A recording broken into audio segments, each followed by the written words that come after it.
Hello, welcome back to our channel. I recently had to have surgery on my hand for trigger finger. I actually call it trigger hand because 3 fingers on this hand were catching and 2 on this. I'll have to have this one fixed later. But as I was thinking about it, I've been intending to do a video on natural wound care. The doctor doesn't want me to unwrap this, so I actually probably could heal it a lot faster than it normally would. And I'll share with you some testimonies. I have some things on the table here that you can't see, but I'll show them to you one by one. And I'm doing this kind of as a promo, if you will, for our upcoming camp meeting, as well as the camp meeting coming up in September. We are going to have Closure for Jesus Family Camp here in just a few days. In fact, today's Friday, so next Wednesday the camp meeting begins. A component of that camp meeting will be a class on natural wound care with Dr. Rachel Agard of Sunbright, Tennessee. The camp meeting in September, we're going to have Walt Cross, also from Tennessee. He's going to do a camp meeting along with myself, my husband, and a couple of other individuals, probably from Tennessee. And that will be specifically on medical missionary work, natural remedies, natural wound care type stuff, hydrotherapy. But I wanted to share a few things with you, just sort of as, you know, as I said, to whet your appetite for what's coming in our camp meeting. I have some things here for natural wound care that I'd like to share with you. Now, I have an incision on my hand here, and I don't happen to have, I didn't go out and pick some comfrey, but you can Google a picture of comfrey. It grows wild here on our farm, but I also have some cultivated. I have some comfrey salve that I made, and I have a video on that. I forget the title, but anyway, it's on our YouTube channel. I think it's called Charcoal Comfrey Poultice, and then I also have another one about making salves. I have a pain rub that I make out of cayenne that's excellent, and I'll talk about cayenne in this little video too. But comfrey, if I made a comfrey tea and soaked this hand, of course the doctor doesn't want me to get it wet, and I'm trying to be cooperative, but if I made a comfrey tea, if I used my comfrey salve, the comfrey poultices like the video that I have on YouTube, I assisted Dr. Agatha Thrash many years ago to remove breast implants on a lady down at UT Pines Institute in Steele, Alabama, which is my hometown. I've never, in all my years of nursing, seen a wound, and they were, you know, probably 3-inch incisions on both sides of her chest. Never seen a wound heal so quickly as using, I made just kind of a poultice, and then I also had we made a tea, and I cleaned the wounds gently with the comfrey tea, and then I would put comfrey poultices on them. I would leave them open to the sunlight, you know, in a private area, every day, and those incisions healed incredibly. By the way, I mentioned sunlight. Sunlight is an excellent natural wound care entity that's available to us. It's antibacterial. It increases the blood flow to the skin. It raises the vitamin D levels, and so it's excellent for wound care. But I want to keep this as short as I can, just to kind of, as I said, a teaser for camp meeting. I have here in this bag, this is dried burdock leaves.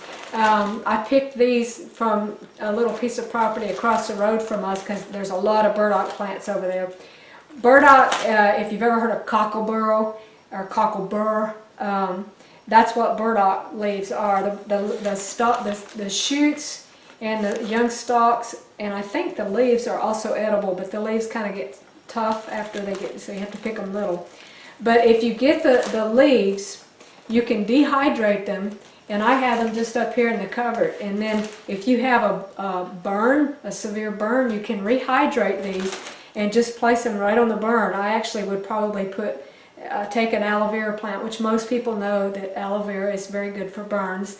Slice it open and put that gooey gel on the burn, and then take the rehydrated or fresh, if it's summertime and you have them, burdock leaves, and place on that wound, and it acts like a second skin to burn. So that's a good one.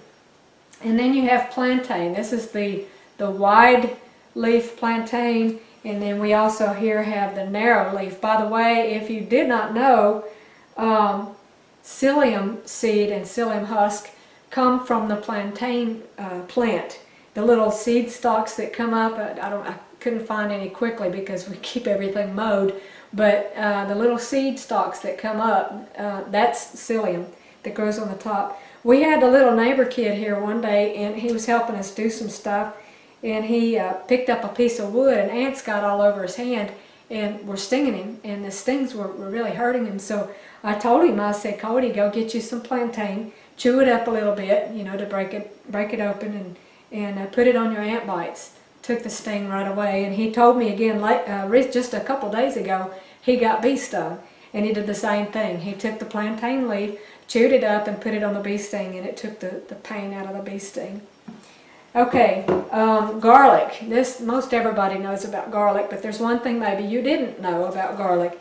If you have a skin lesion, like a little skin cancer or an itchy, scaly spot that won't go away, you can take a little piece of garlic, cut thin, and cut to the size of that lesion, and just take I prefer like a silk nursing tape or something like that. Just tape that little piece of garlic over that lesion for 24 hours.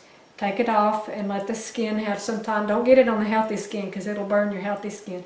It'll take that thing right off. And another thing that'll do that, if it's a superficial lesion, is especially the core of a fresh pineapple.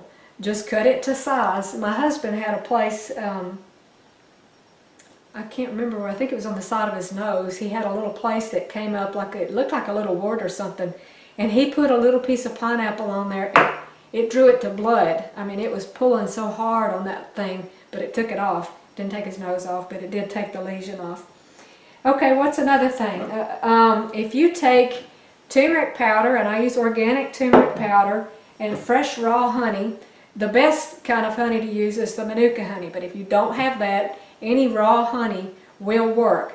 If you mix equal parts of honey and turmeric powder together, mix it together thoroughly, and if you have like a bed sore, any kind of blister or boil or anything that is maybe recalcitrant and doesn't want to heal or something, if you put that mixture on there, it's incredible how quickly that will heal it. So equal parts of honey and turmeric powder. Of course, turmeric is anti-inflammatory, good for lots of things. Honey by itself for diabetic foot wounds is excellent. Bacteria cannot grow in the presence of honey. Okay, what's antifungal? This is my husband's morning toast little container of coconut oil. Coconut oil is really good for skin lesions, and I use coconut oil as a base for my salves, like my comfrey salve, my cayenne pain rub, and all those salves I use. And also for the, I don't have one of the little tins here for my pine sap salve, but I'll tell you about pine sap now. The sap of the pine tree is nature's sutures. You need to go to, I think it's mmpress.org, or you can Google Bob Jorgensen accident pictures, and you can see pictures of a friend of ours. He's deceased now. He had a heat stroke a couple years ago. Very, very intense loss. But at any rate, he had a vehicle accident where the vehicle, I think, rolled over, and he had some gashes in his head. And they cleaned the wounds out.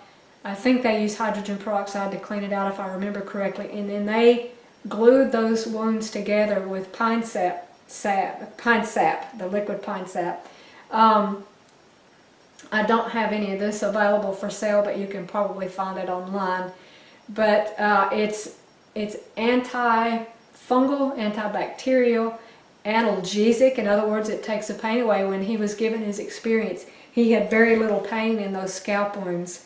And so that is an excellent home remedy. I do have some pine sap salve, and I do have a video on that on the YouTube channel. Of course, most people know about activated charcoal. I also have a video on that, so I'm not going to share a whole lot about that. Onions. Did you know that you can also use the skin of the onion? It's very anti-inflammatory, and I can't think of the word right now, high in bioflavonoids. But at any rate, you can take the skins there as well as the onion itself and boil it. If you have a UTI, urinary tract infection, chop up a whole onion and bring it to a boil. Just, you know, let it simmer for, I don't know, 5 minutes or a couple minutes, and then let it cool and drink that juice. It will help to clear up a urinary tract infection. Going back to the pine sap, this has a Russian label on it, so I can't read it, but actually down here it says extra virgin pine oil. And this stuff, I had a real stomach ache one time, and I don't even know what it was from, but it was bothering me for several days. And somebody had told me about pine oil, and so I got some, and I kid you not, it works. And we have a little puppy right now that has some stomach issues, and I've been using a few drops of this in her food, and she's doing very well with that. Of course, ginger, most people know how medicinal ginger is, anti-inflammatory. It's very, very good if you have like any kind of pain. Like right now with my hand pain, I'm making golden milk. I have a video called Eat More Turmeric, and I give the recipe for golden milk that has turmeric and ginger and a little bit of maple syrup and a little bit of milk. I use rice milk, and blend that all together. Really good pain reliever. I mean, it keeps me. And I also use white willow tincture for my hand pain. I also have, I made a video the other day of door pulls, and I was taking the bark off of elm trees. And the inner bark of the elm tree is very medicinal. I actually saved some of the bark. Let me show you here. I got some of the bark that I'm drying, and I am going to blend up this bark. I'll show you. I'm going to blend that up and make my own slippery elm bark. And this is good. You can make like when you add water to it, it gets very mucilaginous. You can make that up, and it's very good for acne. Now, here's one of my favorites, and this is cayenne. Now, this is the same thing. It's 160,000 heat unit. Medicinally, you want to use a cayenne that is 90,000 heat units or greater. If you use the culinary cayenne that you buy just in the grocery store, that actually is a stomach irritant, and it's not good for you to use internally.